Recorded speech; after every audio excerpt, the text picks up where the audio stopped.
Welcome to Infinite Novel. Subscribe for more epic stories. All rights to original creators. It's for a good cause, I swear. Chapter 26 Disclaimer: I do not own Naruto. Note, for those of you who were confused, the two would-be bribers were the two that confronted Gaara and tried to make him throw his match with Sasuke in canon. Gaara, of course, killed them, but most people would react a little less extremely, I think. Why were they confronting Temari instead of Gaara? Since circumstances are vastly different this time around, there's no need to keep the bets the same, and the match is Hokage's son versus Kazekige's daughter, which is pretty high profile, and it would be cruel to tempt poor Gaara like that when he's so close to the end of his requisite no killing whoever gets in your way period.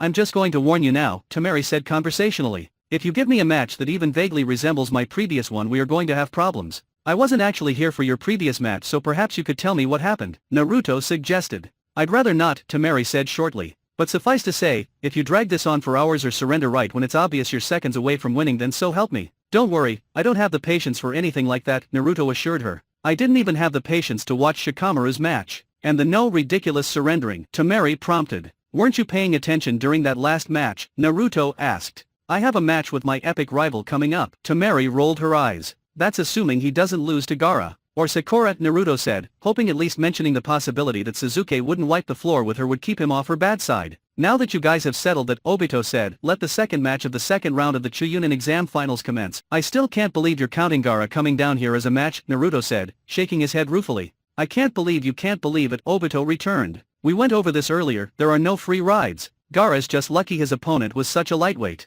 Out of curiosity, how did you manage to pass your MSR? Temari asked politely. Obito shrugged. Well, I did get promoted during wartime, and the need for more fighters did tend to lower the standards. Why, no reason, Temari said innocently. She turned to Naruto. Are you ready? Would it matter if I said I weren't? Naruto shot back. Temari shook her head. Not really, but it never hurts to be polite. Naruto raised an eyebrow. Even when you're about to try and beat the crap out of someone, especially then, Temari confirmed. She raised her fan. Ninpo kama Itachi. That's not good, Naruto said as he quickly ducked behind one of the trees that were in the arena for no real reason he could think of. Maybe to provide cover? He really hoped Temari wouldn't decide to outright do away with it. The many twisters that had erupted from Temari's fan were everywhere, and the people sitting in the first half of the stadium felt the effects just as keenly as Naruto did, ensconced behind his tree. Unless he wanted to see if any of his wind techniques could match hers, bolstered as they were by her fan, and turn the match into a battle to see who had more control over the wind, which he suspected would be hers as that was her main attack plan and his basics were found in shadow clones. Naruto had little choice but to sit back and wait for it to pass.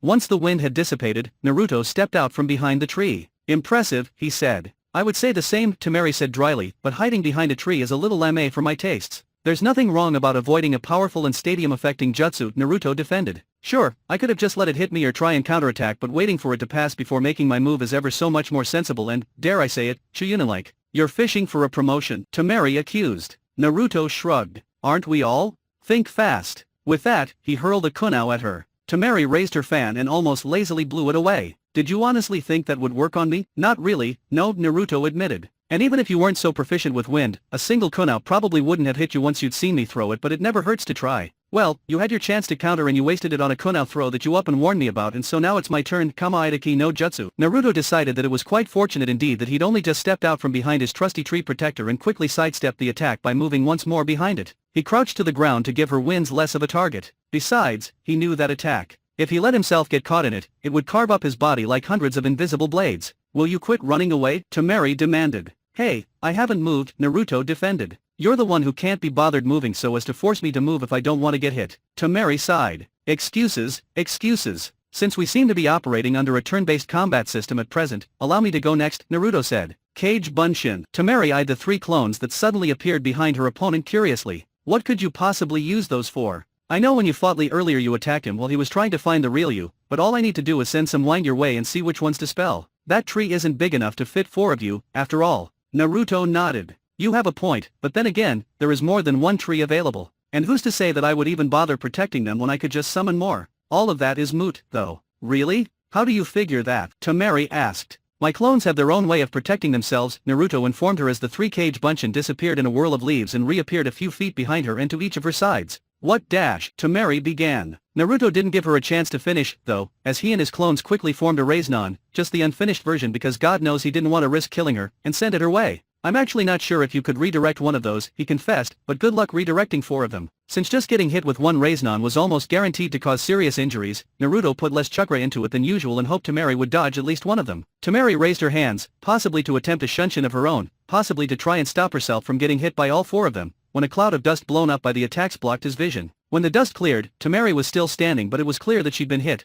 although how many times Naruto didn't know. What he did know was that her clothes were torn and she was bleeding, leaning on her fan, and was panting heavily. "Are you going to give up?" Naruto asked her. Temari shook her head vehemently. "It's the semifinals, how can I possibly give up?" Naruto took out a shuriken this time and lobbed it at his battered opponent. Again her fan came up to blow it away, but a lot slower than before, and she staggered a bit once it was no longer supporting her. "How can you not? I've lost some chakra, sure, but other than that I'm good to keep going. You, on the other hand, are pretty clearly injured and appear to be having some difficulty wielding that thing. If this were a real battle then yes, giving up might not be an option, but if this were a mission then a tactical retreat would be a far more Chuunin thing to do than persisting in attacking when it would only get yourself and your team killed. You're saying that if I surrender I'll make Chuunin?" Temari asked skeptically. "I'm saying that if you don't then you definitely won't," Naruto replied. "You're just trying to get out of having to fight me," Temari charged. "At this point, I could probably beat you anyway," Naruto pointed out. "And while I may not have a fan, I'm a wind elemental, too." Temari closed her eyes as she considered it. After a long moment, she opened them again and, looking very much like she hated herself, reluctantly ground out, "I forfeit."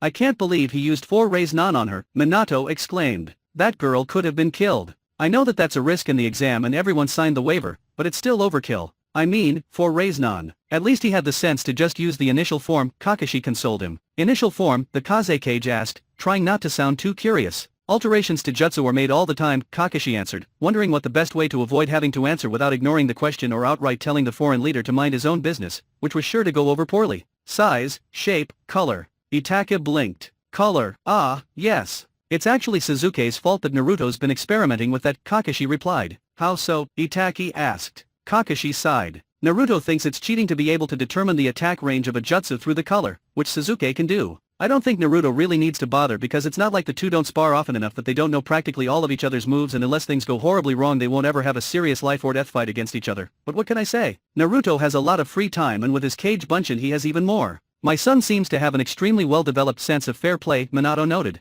"Although whether this will prove to be a boon or a burden in his quest to become Hokage remains to be seen." "Your son wishes to succeed you?" the Kazekage asked, surprised. Minato nodded. "I was surprised when I found out, as most people his age aren't interested in the position and he knows that it involves a lot of long hours, but he's quite determined to become either the Godame or Rokudame. Are any of your children interested in taking over after you step down?" Dying was a far more likely outcome, Kakashi knew, but it wouldn't be very diplomatic to outright say that, now would it? The Kazekage considered the question. "Would you believe that I honestly don't know? I've never asked them. Temari has shown an interest in the workings of the government and I've often thought she would do well as a diplomat, but I haven't really seen any great interest from Kankuro, and Gaara hasn't really seemed to be interested in anything. Then again, they're still young, so who knows where they'll end up. Naruto seems to be getting on quite well with all of your children, even if he and Kankuro did get off to a rough start," Minato noted. "So if one of them became Kazekage someday and Naruto become Hokage, that should strengthen the alliance between our 2 villages. That would be quite the change from the current state of affairs," the Kazekage mused. "That Tsuchikage has been in office since before any of the rest of us were born, and Kiri's so secretive we barely know anything about the new Mizukage or what happened to the old one. That's no way to keep alliances," Minato agreed. "Speaking of our children, though." "Yes," the Kazekage asked. "You're not upset that my son beat your daughter, are you?" Minato asked with a grin. "No," the Kazekage lied.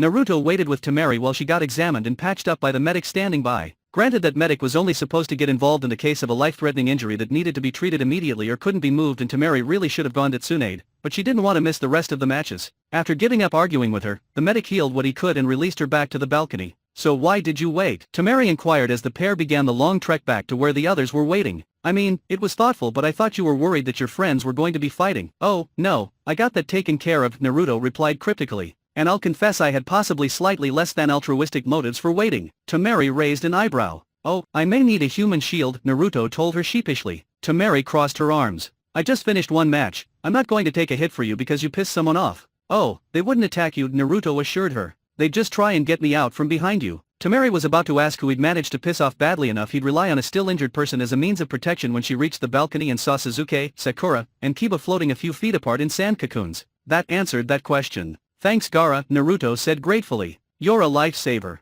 Gaara cocked his head. "I do not believe I have ever been called that before. Well, you've officially earned the title today, Naruto assured him. After all, if they got into a fight and jeopardized their chances of becoming a Chunin and consequentially my chances of avoiding intense youth training for a year with Guy, then I very well might have killed them. He paused. Which would be a bad thing as they are my best friends. And Hinata-chan would probably be upset if anything were to happen to Kiba. It would be troublesome, Shikamaru agreed. Hey, Kiba objected. Are you saying you don't think of me as a close friend? Naruto elected to answer his question with a question of his own. Do you still think I'm in love with Sasuke? Kiba snorted. That's not going to change anytime soon. Well, there you have it. Naruto turned his attention back to Gaara. Did they give you any trouble? Gaara shook his head. No, but they did plan out some very creative ways to kill you, so I would watch out for them. Especially that one. He pointed at Sakura. Sakura? Naruto asked, confused. He would have thought Sasuke would be the most experienced in planning out how to kill people since he'd been doing it for over 10 years now. What can I say? Sakura asked. Medics have a far greater knowledge of the human body than most people, and that does come in handy.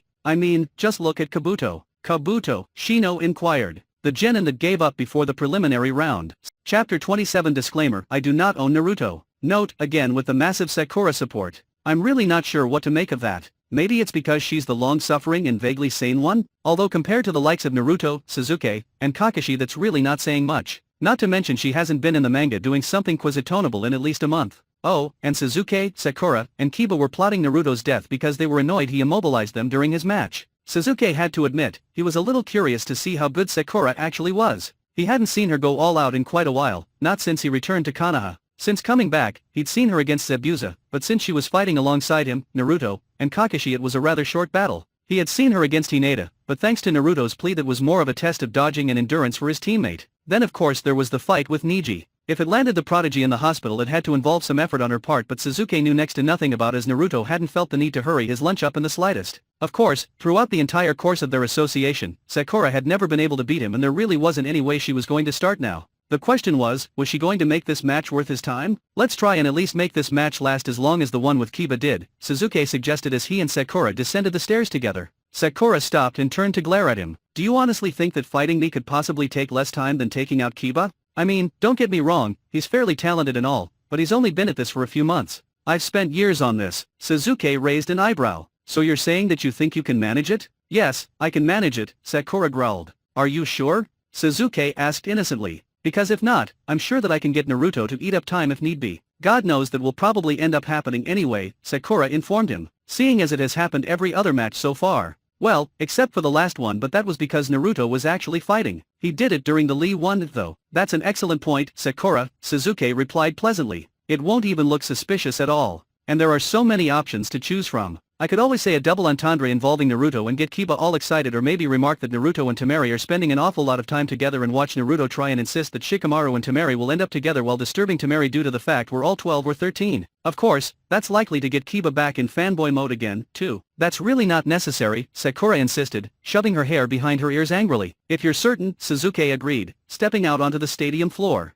Be sure to let me know if you change your mind, okay? Or say something to Naruto, or Kiba, I guess, yourself. Yes, if that didn't piss her off enough to try and murder him during their match, nothing would. Sasuke briefly wondered what it would be like to have a friendship that didn't in some way involve some sort of homicidal urges, but quickly dismissed the idea as being for lesser mortals, and non-ninja. Alright, are you two both ready? Obito asked them. Sakura and Sasuke both nodded, looking determined. Okay, I would like to remind both of you, especially you, Sakura, that while killing your opponent is technically within the rules, the exam proctors are asked to weigh in on the stableness of each of the potential Chunin for the MSR, and killing my baby cousin strikes me as a sign of a truly diseased mind, Obito said cheerfully. It might be worth it, Sakura muttered. Out of the corner of her eye, she spotted Guy escorting Lee and Neji into the stands. She couldn't hear him, but he appeared to be waxing poetic once again about the power of youth. But then again, wait, you get to weigh in on that? Sasuke asked, a little alarmed. Who else gets a say? Obito shrugged. Well, the Jounin instructors also get to give their opinion. Since everyone wants their students to advance, it's usually just a perfunctory approval, but every now and then an instructor thinks their student is one humiliating defeat away from attempting to kill their teammates and ditching Konoha. Obviously, these people aren't ready to be Chunin, but since the exam must be entered as a team, they occasionally make it to the finals anyway. Well, that was one thing Sasuke didn't have to worry about. At least, Kakashi wanted Team 7 to become Chuyunins even more than his decidedly anti-youth team did.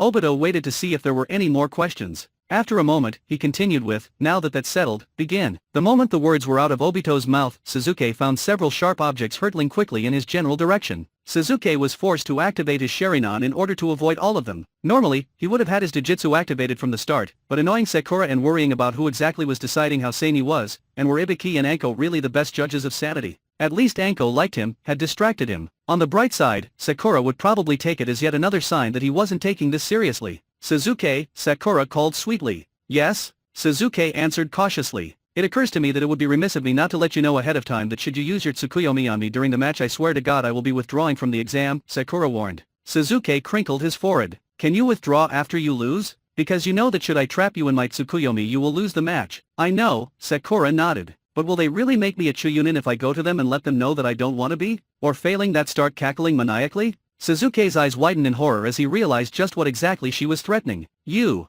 wouldn't. Sakura merely smiled at him. Try me. Out of curiosity, why is that girl threatening to prevent herself from having any chance of making Chuunin in this exam such a horrifying prospect to the Uchiha boy? The Kazekage asked, somewhat confused. Teamwork is very important to my team, Kakashi claimed. Really? Itachi asked skeptically. Because Sakura seems quite intent on killing my brother. Ah well, Kakashi said dismissively, as long as she doesn't shove a Chidori through his chest, it's nothing to be concerned about. That disturbed Minato enough to turn his attention away from the fight and to his son's teacher. You said you hadn't taught her the Chidori. I haven't, Kakashi quickly assured him. And Naruto doesn't know it either? Minato asked anxiously. Because knowing him he'll try to combine that and the Raise-nan and he won't be properly supervised and there will be a massive explosion. And massive piles of paperwork, the Kazekage added helpfully. Exactly, Minato said absently, still watching Kakashi expectantly. No, I would never be so irresponsible, Kakashi claimed, sounding shocked. Not to mention that teaching someone the Chidori took time and was incredibly dangerous to use without a Sharingan. Not like Kakashi would let that stop him of course, if Sasuke was going to go around using his signature technique then there was no way in hell he wasn't going to. And besides, Naruto had enough of A-rank jutsu as it was. I really hate to say this, Minato said slowly, glancing at Itachi, but are you trying to say that you think Sasuke might try to kill either my son or Sakura? Kakashi paused to consider the question, which wasn't exactly the vehement denial the Yandane was hoping for. At this point I highly doubt that. Only highly doubt it? Minato was rather persistent when it was a question of Naruto's safety. Of course, Kakashi had realized that when he watched Konoha's attitude towards their resident Jinchuriki turn from scorn and hatred, although it had admittedly mellowed out starting after Orochimaru's invasion and culminating when Naruto's therapy jutsu had led to half the town being brought back from the dead, to gratitude and admiration over the course of 2 lifetimes. I'm a ninja, Kakashi explained, and I associate with Naruto. I never rule anything out until it is definitely impossible and even then I wait a few weeks before declaring it so. You sounded certain about Naruto and Sakura, Minato pointed out. To be fair, Sakura and Naruto don't actually know the Chidori, so it is a safe assumption to make that they won't be killing anyone with it anytime soon, Kakashi countered neatly. This didn't seem to reassure the Hokage. Does that mean that you think that they will try to kill each other in a different way? Naruto, definitely not, Kakashi knew that much, at least. He'd spent too much time chasing Sasuke to ever even think about killing either of them. Sakura, well, she'd better not but if Sasuke hadn't dodged at the last second that last chakra-infused punch would have probably taken his head off. So did you bet on this match? Minato wanted to know. Kakashi shook his head ruefully. Alas, no. If betting on the match of one student is suspect, betting on a match with both of them would be just asking for an inquest. An inquest? Itachi repeated. It would be cheating at gambling not murder. I wouldn't be too sure, Kakashi said solemnly. Some people take their gambling very seriously. You know, you never actually answered my question, the Kazekage reminded him. Kakashi blinked. You had a question? I'm sorry, but I simply don't remember what you asked. Why does the girl using not becoming a Chuunin as a threat and why does it appear to be working? The Kazekage repeated patiently. Oh, if they don't all make Chuunin then I will be forced to concede that guy was right. Kakashi shuddered at this, and humbly asked that if that should happen then he will help train them for a year. Extra training, the Kazekage still didn't get it. Why is that bad? Itachi leaned over and pointed towards Guy. That's him. The Kazekage drew back. I see. That's ruthless. And Chuunin-like? Kakashi asked hopefully. Perhaps, the Kazekage allowed. You know, Sasuke said conversationally as he sidestepped yet another killer blow from Sakura,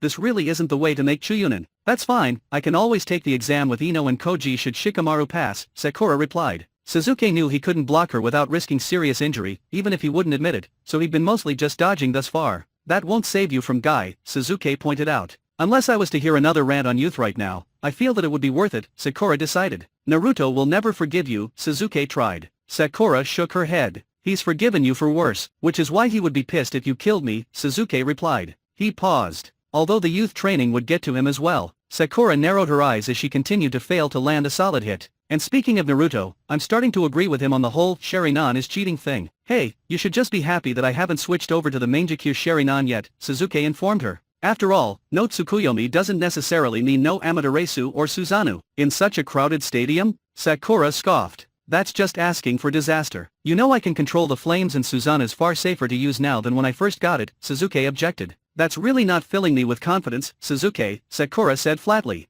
That's fine, Sasuke said agreeably. That's Naruto's job anyway. He took a deep breath. Katan Gokaku no Jutsu. Sakura stood still for a moment, staring at the giant fireball heading towards her. Really, Sasuke? Since when has that technique ever been good for anything besides a distraction? She demanded as she leapt out of the way. I'm sure it's been good for something else at some point, Sasuke insisted, landing behind her. After all, it's a giant freaking fireball. Sakura quickly turned around to punch him in the face and Sasuke brought up his arm to protect his head. Chidori Nagashi, Sasuke muttered right before there was a sickening crack. Sasuke, being Sasuke, didn't wince or react at all, but it was clear his arm was broken. Sakura didn't move. Sakura? Sasuke asked innocently. She still didn't move. I'm concerned, Sasuke claimed. Can someone check on her? Obito dutifully moved to examine Sakura. She appears to be paralyzed. Does that mean I win? Sasuke asked. Obito nodded. Either that or I let you try and kill an incapacitated opponent. Don't feel too bad, Sakura, Sasuke smirked. I'm sure that took at least 15 minutes. Shortly thereafter, Sasuke and Sakura were on their way back to the balcony after having their broken arm and paralysis, respectively, cured by Tsunade.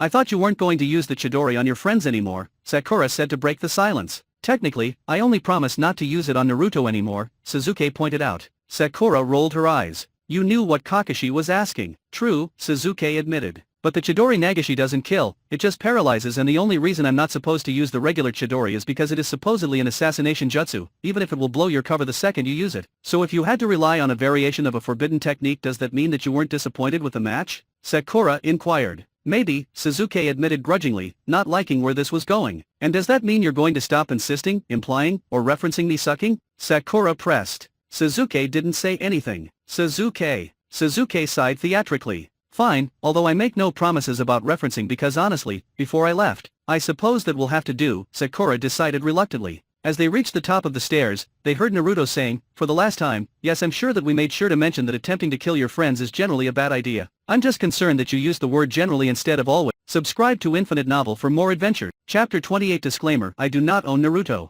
Note, the fight between Sasuke and Sakura did not actually take 15 minutes. Sasuke just said he was sure it took at least that long to annoy her, since he said it would only take 10 minutes before the fight started. Also, when I was looking up the fight between Sasuke and Gaara in the manga, Kakashi insists that he didn't train Sasuke because of blatant favoritism but because they both had lightning affinity. Sasuke had long since known he was a fire affinity, but what made Kakashi think Sakura and Naruto weren't also lightning? Couldn't he have been bothered to test them as well? Not to mention what a bright idea teaching him the Chidori turned out to be. The winner is Namikaze Naruto, Obito announced. How do you feel about making it to the finals, Naruto? Naruto shrugged. I really just want to fight Sasuke. Should he lose to Gaara, I'm going to be kind of pissed. Don't get me wrong, fighting Gaara would be fun, too, but he's just not my epic rival, you know? Obito nodded and glanced at Kakashi. I think I do. Either way, you've done well to win your 3 matches and deserve your spot in the finals. Not that I disagree or anything, Naruto began carefully, because I totally think I should be in the finals, but was that last match really that big a deal? I mean, I wasn't actually fighting anyone, which is why if you had lost you wouldn't have deserved to be in the finals or ever make Chunin ever, Obito explained.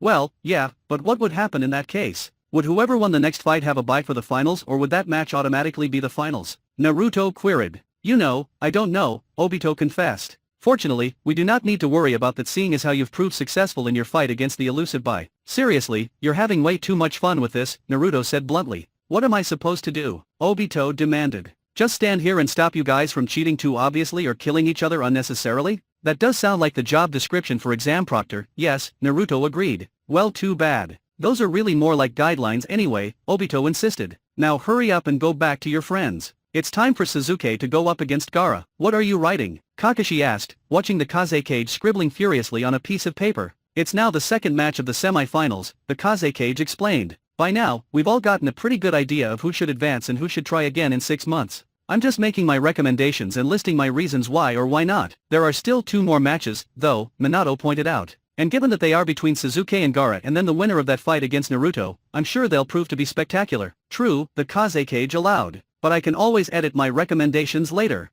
I'm just trying to get it all down while it's still fresh in my mind. There, done. The Kazekage folded the paper into fourths and held it out to Kakashi. Will you hold on to this for me? I suppose, Kakashi replied, taking the paper. Any particular reason you can't hold on to it yourself? Or why you want me to do so? Well, as you know, Tsunade of the Sunin has recently won a bet. I have not ever met her personally, but her reputation precedes her, and should the cataclysmic disaster that usually follows anything that could reasonably be considered good luck for anyone else occur before this exam's new Chuyonins are decided upon, I do not wish to see all the time and effort I put into my choices go to waste, the Kazekage explained. That makes sense, Kakashi conceded. But what makes you think it would be any safer with me? As a bodyguard, I would face whatever natural or unnatural disaster should strike before either you or Hokage-sama. The Kazekage snorted. You have a reputation as well. I'm sure if you place my recommendations inside the pages of your book, no harm will come to it. He's got you there, Kakashi, Minato said with a smile. Fine, Kakashi sighed, tucking the paper inside the pages of his precious novel. Speaking of Tsunade and betting, did she make any other bets I should be aware of? Minato asked. Please tell me no one would be so stupid as to let her place another bet after having already won once. Indeed she did, Hokage-sama, Itachi responded. Normally, I do not believe they would have allowed her to place another bet without her having to threaten them first, but in this case they thought it was so outlandish they agreed with her that it would balance out her win. What did she bet? Minato pressed. She suggested that the exams would end in an invasion, Itachi informed him. The Kazekage immediately started coughing. Are you okay? Minato asked, turning towards his fellow Kage. I'm fine, the Kazekage claimed. That's such a horrible thing to bet. I'm not so sure about that, Kakashi disagreed. After all, that's how I bet this match would end. Minato stared at him. Why? He asked finally. Kakashi shrugged. I couldn't resist. Besides, what are the odds? I've never been fond of subtly, so I'm just going to come right out and ask, Sasuke told Gaara as the two made their way down to start their match. Are you going to try and kill me? Gaara shook his head. After what your cousin said to Sakura about how killing you would hurt her chances of advancing, I think that would be a bad idea. After all, there are only 2 more times I need to avoid killing people. I don't want to kill Naruto, and not making Chunin would make this entire month of abstaining from killing entirely pointless. If it were Naruto, he probably would have said something about how Gaara was sure to live a happier and more fulfilling life if he didn't go around indiscriminately killing people, and perhaps even waxed poetic about becoming a Kage and tried to convince Gaara to aim for that as well. Sakura probably also would have tried to convince him that mass murder is rarely the answer. Sasuke, however, latched on to a different part of Gaara's statement. What, so you'd be okay with killing me but not Naruto? He demanded. Gaara gave him a strange look. Yes, I think Naruto is probably the last person I would want to kill. Sasuke groaned. So you do like him better than Sakura and I? Oh well, I can't really say that I'm surprised. You didn't tell him this, did you? Gaara blinked at the sudden urgency in Sasuke's voice. I have not. Good, Sasuke said, sighing in relief. Because God knows he'd never let us live that down. Do you have any intention of trying to kill me? Gaara inquired. You would not succeed, of course, but it would be nice to know your intentions. I wouldn't dream of it, Sasuke answered honestly. After all, if I killed you that meant that I would win the match by default, and my ensuing fight with Naruto would be a lot more about morality and a lot less about our epic rivalry. Seriously, have you ever fought Naruto while he insisted on lecturing you? It really sucks the fun out of it. I shall keep that in mind when I'm trying not to kill you, Gaara said solemnly. He did say you are his best friend, so he would probably take your death harder than most. Sasuke shook his head ruefully. I still can't believe that after all this time he's still insistent that I'm his best friend. Just because I called him my best friend right before trying to kill him is no reason to. You are his best friend because you said so right before trying to kill him? Gaara asked, confused. Realizing that that line of thinking would not end well, Sasuke quickly amended his previous statement. I was having some issues and we mostly were already best friends, we just had yet to verbalize it. Naruto's different from other people and so that wouldn't work on them. Hell, it wouldn't even work on Naruto anymore since I got there first and he only has enough room in his life to obsess over one best friend. Gaara didn't reply as they'd finally reached Obito. Are you two ready for your epic but better not end in Sasuke's death match? Obito asked them. He appeared to be waiting for a reply, and since Gaara didn't seem particularly inclined to give one, Sasuke stepped up to the plate. Apparently that was good enough for Obito, for his next words were, ready? Begin. Immediately, sand began to rise from Gaara's gourd. Sasuke, knowing full well Gaara could outweight him, decided to start things off by throwing a pair of shuriken at the future Kazekage. As predicted, a wall of sand rose up to block the blow to Gaara's head as the boy didn't move an inch. Not content to just let the shuriken fall harmlessly to the ground, the sand shield became a sand clone with Sasuke's shuriken clenched in its fist. Long-ranged attacks were very rarely any good against Gaara, so the best thing to do was move in. Of course, the sand clone wasn't about to let that happen and moved forward to stop him. Sasuke aimed a high kick at the clone's head, which it blocked with its arm. Of course, being made of sand meant that the hand came right off, but quickly reformed. Annoyed, Sasuke made sure to punch straight through it on his next swing and quickly continued to Gaara. The sand shield rose up to protect him, so Sasuke moved around to the back and punched Gaara in the face, which was something he'd been meaning to do for years. Sure, Naruto claimed Gaara wasn't really trying to be his new best friend, but Sasuke had remained unconvinced and never let it be said that he wasn't possessive. Gaara blinked in shock but came to his senses quickly enough and clambered to his feet. He was just forming his sand shield around him again when Sasuke chose to press his advantage and delivered a powerful kick to the throat, which sent the other boy flying backwards. God knows if he had kicked a civilian in the throat at that speed and with that level of force, he'd have an inquest to deal with, so it was fortunate that was nothing more than a mild inconvenience for a ninja. When Gaara got to his feet again, he quickly called his sand to him and it began to form a shield completely around him. Sasuke eyed the sand dome and tried to remember if he'd seen it before as he punched it experimentally. It was hard as a rock. Sasuke really didn't know what he was trying to accomplish. Granted, Sasuke couldn't win if he couldn't get to Gaara, but it's not like Gaara could get to him when he was nestled in that sand cocoon. Surely he wasn't about to transform, was he? He really didn't have a great deal of control over that from what Sasuke remembered. That was part of why he'd been so homicidal in the first place. Still, letting Gaara finish whatever he was doing would probably fall squarely in the category of not good, so Sasuke decided to use his signature move. He moved to the edge of the arena and then ran straight back at Gaara. This time when he punched the sand barrier, he used the Chidori. "This fight's boring," Naruto complained. "Gaara hasn't even tried to crush Sasuke once." "Well, that usually ends in death, so we should be glad that he seems to be avoiding that," Sakura told him. Naruto glanced over at her. "Does this mean you're no longer out to kill him?" Sakura shrugged. "Besides, Gaara's worked really hard to meet his MSR. Yeah, I guess." Naruto trailed off as he let his eyes roam around the stadium, searching for something more interesting. His eyes widened in horror. No. "What's wrong?" Kiba asked absently. "People in the crowd keep falling asleep. I'd say half of them are out of it already. Either they agree with me that this is boring or someone put a genjutsu on them," Naruto announced. "Why would anyone put a genjutsu on the crowd?" Temari asked. "I mean, if something's happening, civilians aren't going to be doing anything but getting in the way." "Oh my god. What?" Shikamaru asked, forcing himself to pay attention now that it seemed like something underhanded was going on. Gaara's impenetrable defense was just penetrated. Temari finished, a little lamely. "There's no such thing as an impenetrable defense," Naruto lectured. "If you apply enough force and slash or speed, it will crack. But this has never happened to Gaara before," Temari said, her eyes wide. "Well, he's never come up against the Chidori before," Sakura replied. "Damn it, why isn't Kankuro up here?" Temari demanded. Shikamaru shrugged. "There's no reason for him not to be. Ino was up here to yell at me earlier in Kiba, Sakura, and I haven't felt the need to leave since we lost." "Why do you need puppet guy?" Kiba asked. "Because then I could have someone to freak out with about the fact that a giant distinctly non-human arm just emerged from Gaara's sand shield and tried." Chapter 29 Disclaimer: I do not own Naruto.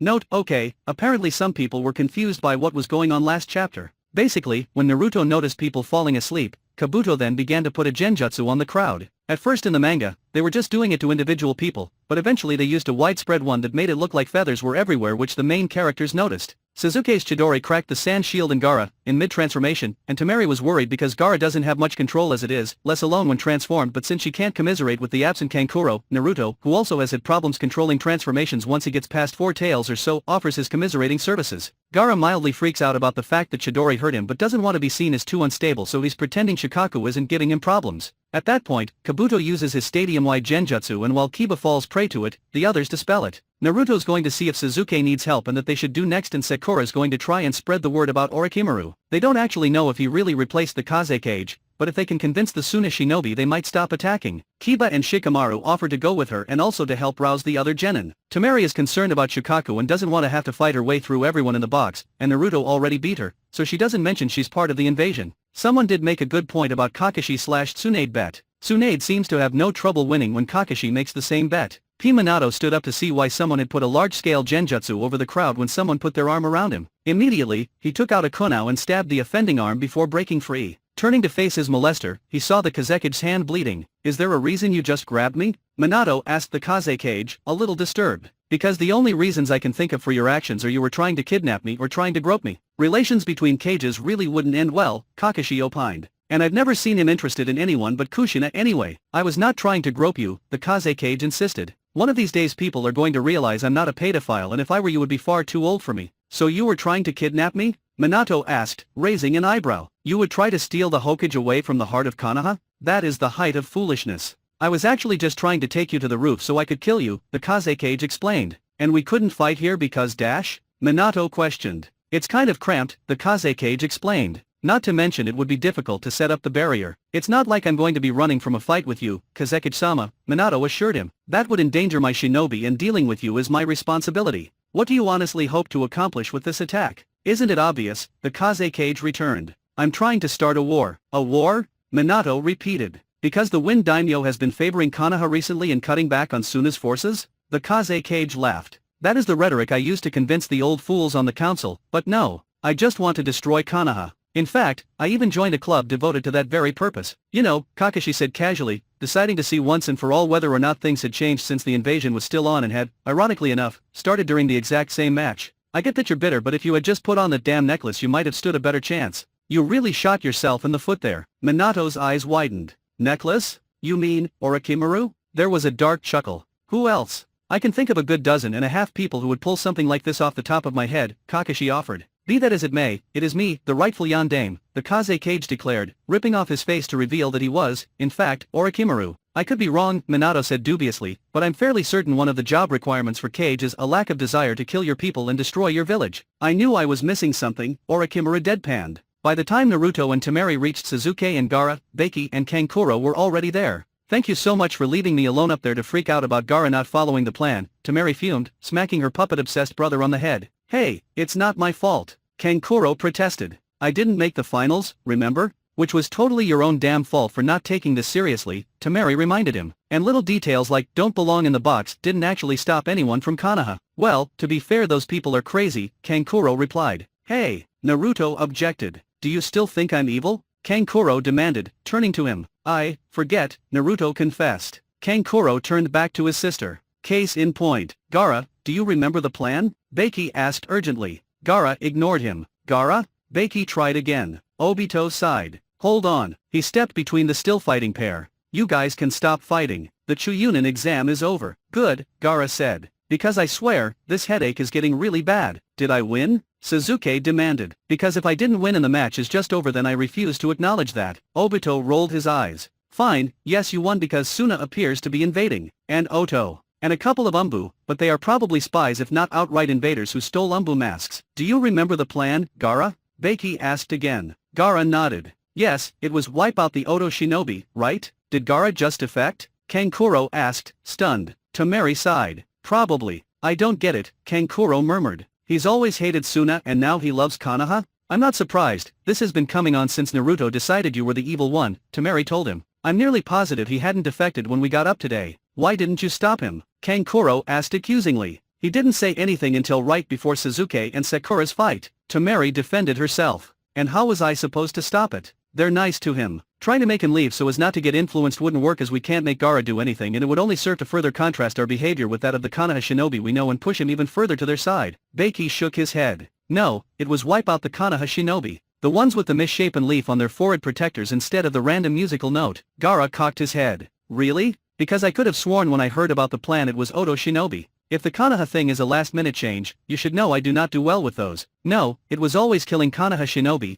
Beki attempted to convince Suna's not-so-secret weapon. Can you handle that, or do we need to abort your mission? I assure you, I am perfectly ready and willing to kill Oto shinobi, Gaara answered. He turned to Obito. Would that negatively affect my chances of making Chuunin? Surprised, Obito shook his head. As long as you don't start killing people indiscriminately and only go after invaders, it really shouldn't be a problem. Yes, it would be a very big problem, Beki countered. Seeing as how Oto are our allies and what? You're saying that the unyouthful fiend Orochimaru unyouthfully murdered the Kaze Cage and took his place so as to trick Suna into invading and starting a pointless and destructive war? Guy cried out, shocked and horrified. Beki, Temari, and Kankuro automatically turned towards their Kaze Cage, only a pale black-haired man standing in his robes. Is that Orochimaru? Kankuro asked. Sasuke nodded grimly. Yes, it is. He paused. He also killed my family. Naruto groaned. So not the time, Sasuke. It looks like we've been set up, Beki growled. Gaara, if you're sure you can handle it, go off and kill all the Oto shinobi you can find. We need to spread the word about the Kaze Cage. We will not throw our lives away for a Konoha ninja's petty revenge fantasy. Sasuke, as much as I know you like siding with anyone who is out to get vengeance, you already tried that and it would get in the way of your own need for vengeance against Orochimaru, so don't even think about it, Naruto warned.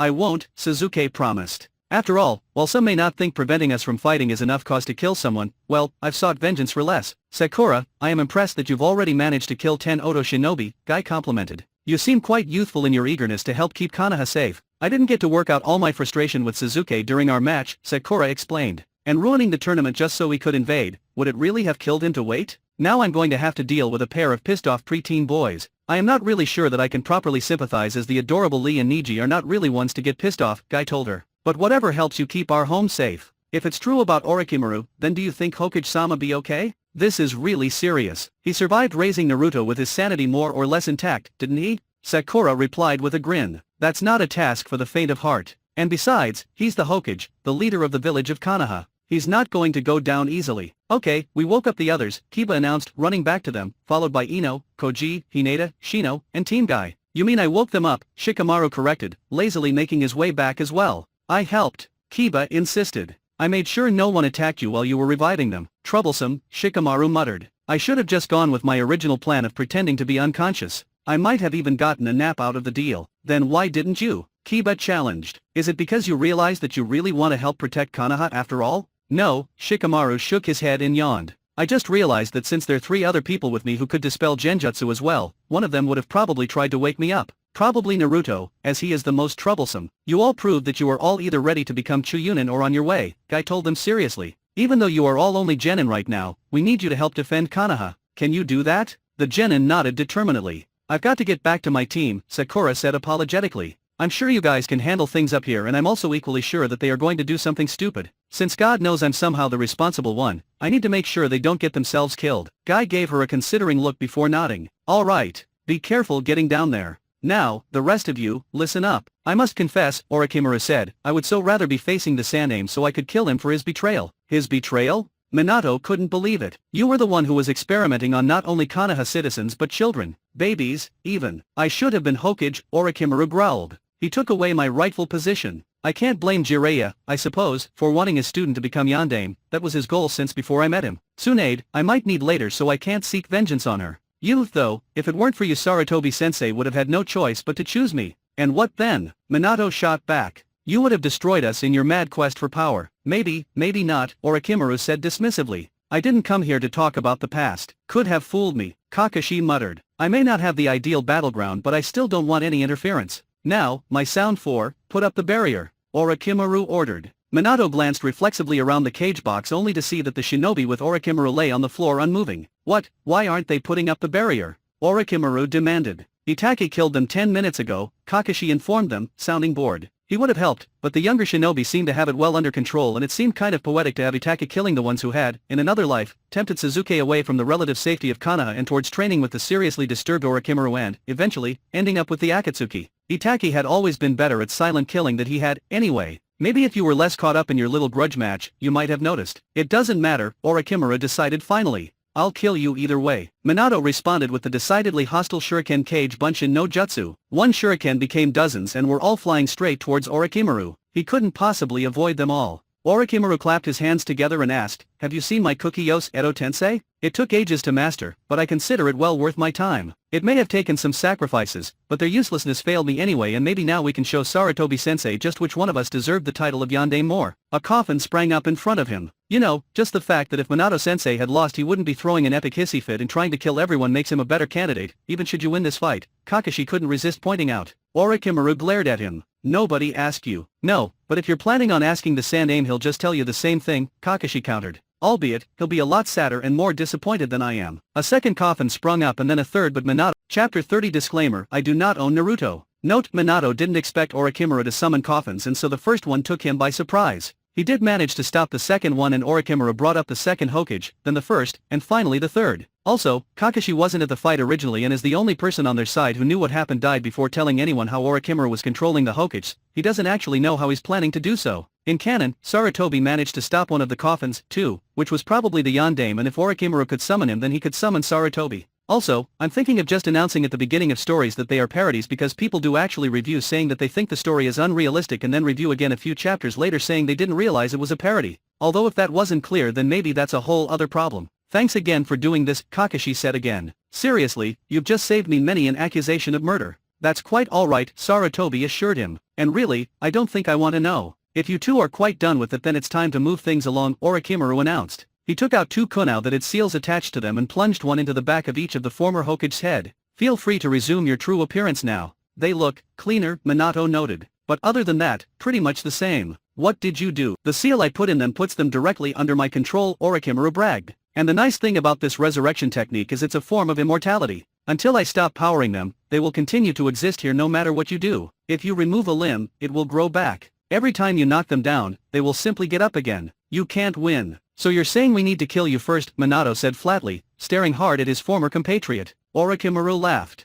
As if you could. Dear Sarutobi-sensei and Naidame-sama wouldn't let you get anywhere near me, and even if you could manage it, I've seen you in action before. Do you really think I'd come here if I was going to be risking death? Are you? Kakashi trailed off incredulously before starting again. Are you honestly telling us that if either of the two former Hokages had bothered to move instead of standing right in front of you and within kunai plunging range, they might not have been taken over and we could have avoided all of this? I suppose so, Orochimaru agreed. Too bad for you they didn't. Itachi, Kakashi, Minato said in a low voice. I want you two to go after Orochimaru. I can handle myself against my predecessors, and if anything goes wrong then killing Orochimaru should destroy Sandaime-sama and Naidame-sama's incarnations. We don't know what steps Orochimaru has taken to try and achieve immortality, so if necessary, Itachi, use the Seiknagi no Tachi. Itachi nodded. Understood, Hokage-sama. Don't die, Minato-sensei, Kakashi said, knowing very well that this battle had cost Sarutobi his life, although he wasn't clear on the details. Something about sealing Orochimaru's arms? Wouldn't dream of it, Minato promised. I will not fall to the likes of Orochimaru. Oh, so the two of you are going to be facing me now? Orochimaru asked, arching an eyebrow at them. I had so wanted to watch Minato die, but I suppose that this will at least give me something to do while he realizes that resistance is futile and abandons all hope of surviving. If I hurry, I might even get done in time to watch Yondaime-sama's death.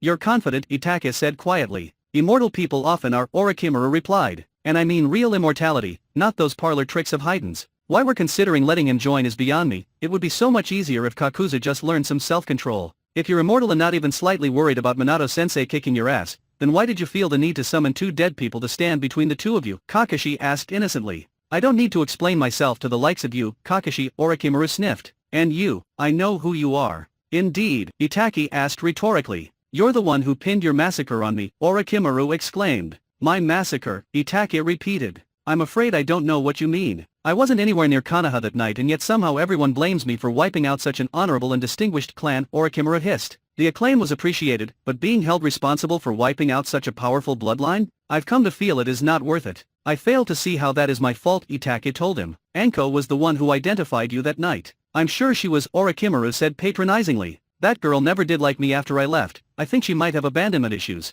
Still, I wonder what dear little Sasuke-kun would have to say about all of this. He was such a delight when we met in the forest. Itachi's eyes flashed. I will kill you before allowing you anywhere near my brother again. You can try, Orochimaru invited. The Sharingan might be a good deal rarer than it once was, but that only adds to its value. I've always wanted an Uchiha, you know, and now it seems fate has seen fit to give me one. You mean, like a pet? Kakashi felt compelled to ask. Or do you mean more like a sex toy? Itachi eyed his fellow Konoha shinobi reproachfully but said nothing. At least not now, although after the invasion was over might very well be a different story. What? No, Orochimaru insisted. I am not a pedophile. I just want his body. There was an awkward silence. Are you sure you're not a pedophile? Kakashi asked finally. Because from the sounds of it yes, I'm sure, Orochimaru cut him off. He opened his mouth wide and a snake extended from it. Oh, that is just gross, Kakashi exclaimed. What, did you eat a snake now? Does one live in your intestines? On second thought, I really don't want to know. If you are going to complain every time Orochimaru does something disturbing, this is going to take twice as long, Itachi told him. And once this battle is over, we will still be needed to deal with the rest of the invasion.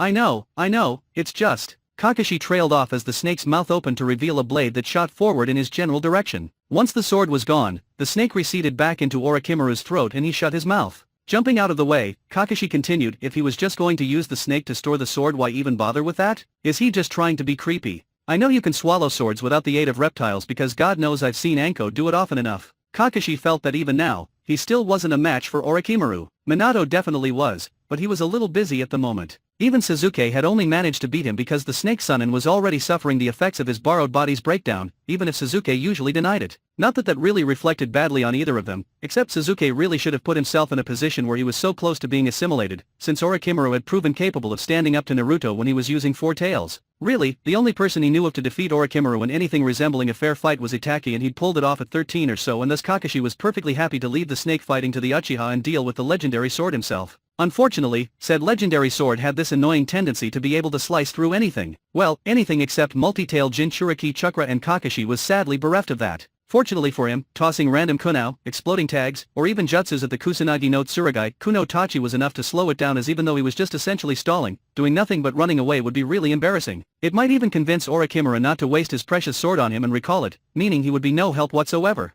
Kakashi stopped suddenly, and almost got impaled as a result, when he saw a giant flaming humanoid spirit surrounding Itachi. That must be Susanoo. Orochimaru paused for a second to whisper in wonderment, the Seiknagi no Tachi. All these years and you've had it. I knew there was a reason I hated you. Almost before Orochimaru finished his odd declaration, Susanoo stabbed him with the Kusanaga's perfect counter. Almost immediately, Orochimaru seemed to melt into the sword. Without Orochimaru to guide it, the Kusanagi dropped lifeless to the ground. I've always wanted an unbreakable sword, Kakashi mused, picking it up. Or at least I have since that thing started chasing me. Sasuke will probably steal it from me first chance he gets, though. After all, the fact that he kept calling his sword Kusanagi kind of suggests an active interest on his part. Itachi quickly dropped the Susanoo and he and Kakashi turned as one to see how Minato was faring. Minato was standing back and watching as two clones of his held the Sandaime and Nidaime in place. An arm was extending out of each clone's abdomen and into that of each former Hokage's. Sorry, Yondaime-sama, the Nidaime apologized, a wry smile on his face. We've caused a lot of trouble for you. You're doing a great job, Minato, Sarutobi said gently.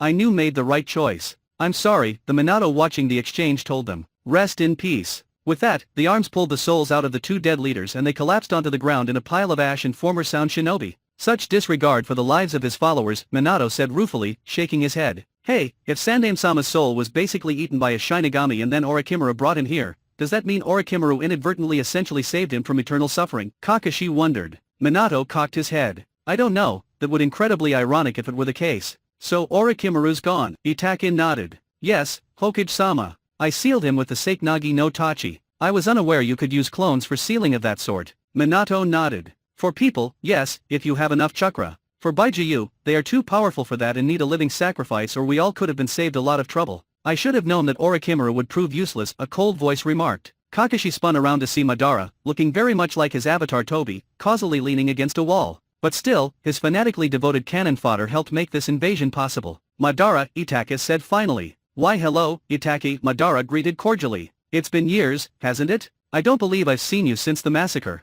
You forgot about our deal, didn't you? I helped you brutally murder every one of our brethren save little Sasuke and you joined me at Akatsuki. Things changed, Itachi replied. Orochimaru was blamed and I did not have to leave. Be that as it may, Itachi, a promise is a promise and I really would have thought you'd have been raised to respect that, Madara mock lectured. Still, it's not too late to join me. I will never betray Konoha, Itachi declared. We shall see, Madara said, sounding amused. Kakashi, Minato said quietly. Leave this to Itachi and I. What? Kakashi protested. But go find Naruto, Minato ordered. Sakura and Sasuke are probably with him and knowing them, they're probably getting in over their heads. Keep my son alive, Kakashi. Reluctantly, Kakashi nodded. Don't make him an orphan, Minato-sensei. And God knows the last thing Sasuke needs is to lose more family members. You know, for an invasion this is really kind of boring, Sasuke complained as he cut down yet another Oto shinobi. They had to face a few Suna shinobi earlier in the fight but the message that Orochimaru had betrayed them and killed their Kazekage seemed to have spread through Suna's ranks at this point. It may be a little monotonous since we're just facing grunts, Sakura acknowledged. But you can't honestly say you're bored. Did I mention that when that man was trying to see how close I was to be ready to get possessed by him he had me fight 100 Oto shinobi and I took them down without killing any of them or getting a scratch on me? Sasuke asked. That's great, Sasuke. Naruto beamed. Sasuke shrugged. Not really. I mean, these were maybe Chuunin level shinobi I'm talking about. Do you remember when Shikamaru made Chuunin? Granted, he was brilliant, but if you stayed out of range of his shadow he was not much of a challenge back then. He did pretend to be unconscious so he wouldn't have to do anything during the invasion, Sakura conceded. True, Naruto admitted. But actually, I was talking about how great it was that you didn't kill them, even if they were Oto shinobi and thus evil by default. Sasuke asked innocently. Naruto hesitated before nodding firmly. Even then. You know, from what I can tell Naruto, most of the Oto shinobi were just as messed up as Sasuke, Sakura pointed out. So when I see Orochimaru I think of, well, a lot of things, really, none of them positive. Bulletin one of those things is a Pied Piper. Most of those children didn't really have caring friends and a great support network should they have ever chosen to utilize it like Sasuke, but other than that it was. Subscribe to Infinite Novel for more adventures.